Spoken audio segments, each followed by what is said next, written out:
Hello everyone, Seraphin here, welcome back for more Mega Man X4. And thankfully I was able to get my memory card issue sorted out from the last episode where I wasn't able to save, so that's been taken care of. And we're going to pick up right where we left off, and we're going to jump into the next Maverick boss, which is going to be, in this case, Split Mushroom, which you're about to see any second now. I guess I don't really need to intro them before they show up, because they intro themselves now.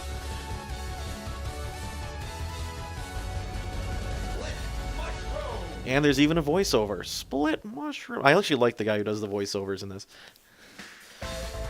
So here we are in an abandoned research laboratory of sorts, I believe is what we're doing here. And there's this neat little pseudo 3D situation here going on with the stairs in the background. I think it's a neat little touch, personally, but I guess it's not for everybody. It gives you the sense that you're actually like traversing upward, even though you're technically not even really doing that. You're just kind of traveling upward at an angle. So, I'm trying to remember what I discussed last time as far as like Mega Man lore or anything. I don't think I did a whole lot of that. I was really just kind of focused on killing stuff and not dying. That being said, this one, I know I talked about how Mega Man X is my favorite X game, and I think that's still the truth. This one, however, is a very, very close second. And it's really actually up to certain mechanics whether or not, like on different days, whether I like this one more, if I like X1 more. The reason why I like this one so much is because, well, it's the first one on the PS1, and they did a really good job with it in terms of the gameplay, the mechanics, and everything, translating it from a 16-bit console to at the time, the new era of gaming consoles. And they left, spiritually speaking, they left it intact as far as it's still a Mega Man game. It's still 2D, it's still a platformer. All the tropes are there, all of the staples of the Mega Man universe are there. We start deviating from that a little bit. How did I screw that up? We start deviating from that a little bit come X5, I think. There's a lot that goes on in X5 and X6 that is not what I would consider to be the classical Mega Man situation. We can talk more about that if I ever decide to play those two, but this one is, I think, the perfect middle ground between the classic Mega Man X on the SNES and the new era, so to speak. So this guy is a little bit annoying, and what I like to try to do, he's going to fling up underneath the ground here. That's a great time to pull out this wonderful new move we got, the Raihengeki here. Because as he jumps up, he stands still, and we just pull a lightning saber out and do a ton of damage to him. And by doing so, we actually managed to kill him in as few as 3 hits here, which is pretty nice. And yes, this Raihengeki's ability is what we got from defeating Web Spider. Zero can only use it on the ground. He can't, do it midair or anything. It does a lot of damage, as you saw, and it hits multiple times, which is nice. So, that being said, it has very limited usefulness in certain areas, especially like something like this, where we're on an incline and it attacks on a straight horizontal plane. Can't really hit anything above it. So, not super duper useful right here this second. That's hopefully going to change sooner or later, but you never know. Gotta stay ahead of that guy. Like I said, I'm actually halfway decent at this game with Zero. It's not that I'm any worse with X, I just prefer to use Zero in a lot of cases. Zero is much more my playstyle. I like getting up in people's faces and sabering them to death and whatnot. There actually was a heart tank in that little area right there, but I don't believe I have the ability to get it just yet. I need something that I don't have yet.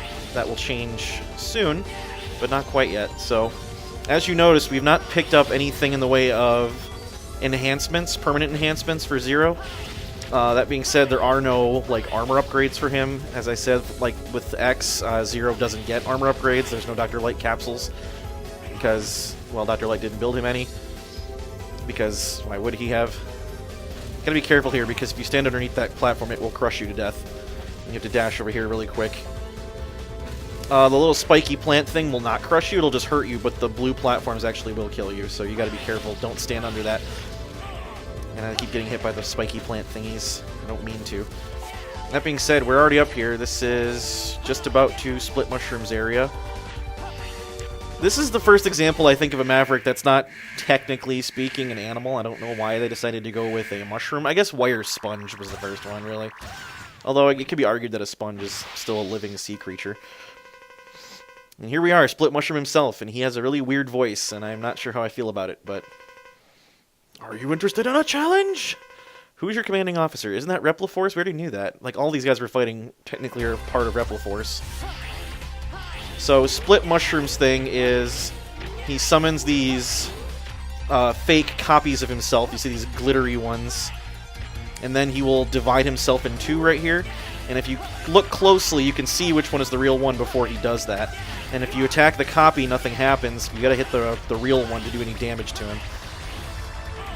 There's a lot of annoying little attacks here, too, that I'm not a super fan of. Ow. Okay, that's not cool. His weakness, actually, is the Raihengeki, which I may need to be resorting to pretty soon because he's kicking my butt. I don't actually effectively know how to dodge him at that point, so yeah, we're just going to use Raihengeki to kill him. The neat thing about Zero's saber techniques is that, for the most part, they don't consume any weapon energy. You effectively have infinite use of them. So this is what I don't like. Something that I never actually noticed until recently is that there's a bit of a spoiler right as you fight the Mavericks before you know their true intentions, and some of you may have already picked up on it. Look at the health bar, is all I'm going to say. If that strikes weird to you, then you'll understand why I'm concerned. I'm not going to give it away for those who haven't figured it out because, well, it's kind of a spoiler for this particular game. But it's something that, if you know what it is, it gives it away, and it tells you what's going to happen later, in a certain sense, at any rate. So, some of you, I know Late Night Mega in particular, already know what's going to happen because you played this before, but at the same time, it's like, really? Why would you... Like, they haven't even really kind of hinted at... Well, I guess they kind of hinted at it a little bit already, but they haven't explicitly stated that this particular plot twist is going to happen, even though we all know it's going to.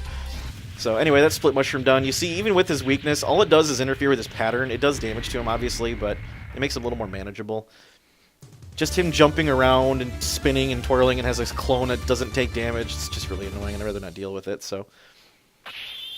With his weakness, I can take him out without getting hit.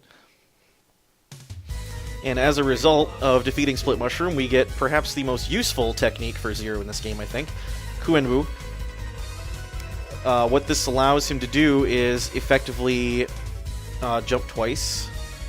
And it also lets him do a spin attack, the Kuenzan here, while attacking in the air. So he, like, literally, when you jump in the air and attack, he, like, spins around, and it just hits everything around him. Super useful. So now I can properly save, like I was hoping to try to do the first time. We'll save our progress. I'm actually going to jump right back into Split Mushroom and get that heart tank that I wanted. I'm assuming that Kuenwu actually does let him double jump. I think it does. I guess we'll find out real quick. Maybe I'm misremembering. I might be thinking of one of the other X games, but I am 90% certain that Kuenwu lets you double jump. Yes, it does. Okay, perfect. So now I can double jump. That's infinitely useful. X does not get the ability to do that at any point in this game. And you see when I do the jumping spinny slash now, which is super cool and also incredibly useful. Unless you run into that guy. No big deal. So I'm actually just doing the same level twice. I'm sorry, guys. I want to get this heart tank out of the way. Honestly, I could use the health boost. Zero doesn't have the defensive capabilities that X does when it comes to picking up armor upgrades and whatnot. That being said, X is also just as fragile when you first play it, or first get started in this game. But as you acquire his armor upgrades and get the suit fully assembled, he is much tougher to kill than Zero, in my opinion. Zero is just... He relies a lot on being nimble and dexterous to avoid getting hit, and X just can face tank a lot more than Zero can. That changes with some of the later ones. X5 and X6 in particular. Zero has the ability to equip parts that reduce damage dealt to him. Particularly, I think the shock buffer is the important one for him. It basically gives him the equivalent of X's armor defensive upgrades in terms of the damage reduction given by that. It doesn't like change how he looks or anything, it just gives him damage reduction, which is very useful because a lot of things hurt quite a bit in X5 and X6. X6 in particular, everything freaking hurts in X6. Come on, I did that again, really? Back in the day, I used to be able to do that without getting hit. Trust me, you're just going to have to believe me. I guess you don't have to believe me, but At any rate, moving back on here, let's defeat this silly little mini-boss again. And what I do like about when you do a dash jump in this game and a lot of later ones is you see that red aura up here behind me when I'm jumping to like actually indicate that you successfully dash jump, because in X1 in particular, and I think even X2 and 3, you can execute dash jumps and go further, but you know, there's no like additional effect behind it really. I guess besides a little dust cloud that appears behind X's foot when he does that. In X1 at any rate. I think he still does that in 2 and 3, but X also has like a blue aura that appears behind him when he dash jumps in this game, which is super cool. Just the graphical fidelity of these ones, the PS1 Mega Man X games, I think are just better. And you wouldn't normally consider graphical fidelity to be a huge deal in a platformer like this, but I'm one of those people that likes to... I like my games to look good as well as play good. That's why I like Skyrim so much. We'll talk about that some other time. But that being said, there's just so much more spirit, I think, in these games than in the original Super Nintendo ones. And Zero just looks awesome, let's be honest. Zero is by far the coolest guy in the world. So there's the heart tank, you can see it right there. What I need to do is allow these digger guys to break the floor there. And then if you stand underneath him, he actually falls right there. And then I believe I could just double jump up here. Yep, sure can. I think it's actually possible to dash jump up there while it's falling and get it. But because I'm bad at that, I didn't bother to try. I'm sure if I took the time, I could have figured it out. But it's also one of those things, I don't like having to rush and be timed in it. So there we go, we got one heart tank. That will help. And, you know, we got a little time. I'll do another one. So we're going to jump into... Oh, who's next? That's a good question. I know what I would like to be able to have, but what we're going to do instead, we're going to tackle Magma Dragoon. And some of you were like, are you insane? He's the hardest boss. And yeah, he is the hardest boss by far. There's no question about it. But there is a unique effect you can have that makes him a little bit easier. So we learned that Dragoon is a traitor. He used to be a hunter, but then he betrayed us for Repliforce, and we don't really know why. Magma Dragoon also has the best stage theme in this game, in my opinion. I could have sworn I could have blown that up quicker. And I'm just going to dodge bomb with that, rather than try to blow him up. So I don't like this level very much. There's just a lot of hazards, a lot of unnecessary hazards, if you ask me. The level theme itself is amazing, but you see all these random fireball rocks and stuff. It's just like, really? Come on. And then you got these gouts of flame that erupt out of the ground and hurt you and stuff. There's another one there. Let's avoid that. There we go. More fireballs. All the fireballs in the world. We love the fireballs, you guys. And then we got these giant things. Super fun. Ow. I need to quit getting hit by that. I'm a little rusty at this one. It's been a long time since I played X4. It's not that I love this game, but I don't tend to find the time to play them all that often, at least not as much as I used to. Come on, that's enough of that. Wow, I'm already, like, wounded past the point of... Whoa, alright, that was close. Just tear this door down so I can get to the checkpoint. I do think it's interesting how all the stages have, like, a checkpoint in the middle, so that if you die and have to respawn, you just start at the halfway point. I guess you did that in X1 through 3 also, but it didn't, like, tell you that it was a checkpoint. You just had to know it was a checkpoint. And I don't know if we have the capability to get the thing that I need from here. Whoa, that's ride armor. I think actually we can get it. Let's double check. Oh yeah, totally. Another heart tank up here. A little more health, never a bad thing. You see the ride armors are kind of squishy, really. Oh good, now we got diagonally falling rocks, my favorite. And more of these guys. It's supposed to be timed that right, you can kill them in a single slash. And here we get our own ride armor, which is like this interesting maroon color, as opposed to the brownish green ones that the enemies had. Like this guy right here. The ride armors are interesting. I think they are a lot more, they're a lot more fun to pilot, I think, in this game than they were in the previous ones. These ones are a lot more streamlined and neat looking. So the way to the boss is straight up through there. However, if you're in the ride armor, you can take this sneaky little sideways underground way here, which I'm gonna catch flack for using. But Magma Dragoon sucks, and I don't like fighting him with that. I don't like fighting him. It's not that he's not defeatable without the right armor, without his weakness. He is. He's so fast and so unpredictable, and he hits like a truck. And here's something really cool. I love this boss, by the way. I don't like fighting him, but he's seriously one of the coolest design bosses in the game. The entire franchise, really. I have no answer for you. Why did you betray me? We'll never find out. Now we deal with... Yes, ladies and gentlemen, you are hearing that correctly. He is using Street Fighter moves on me. Because this is a Capcom game, and why wouldn't he? But I love that. I seriously love the fact that he's using Dragon Punches on me.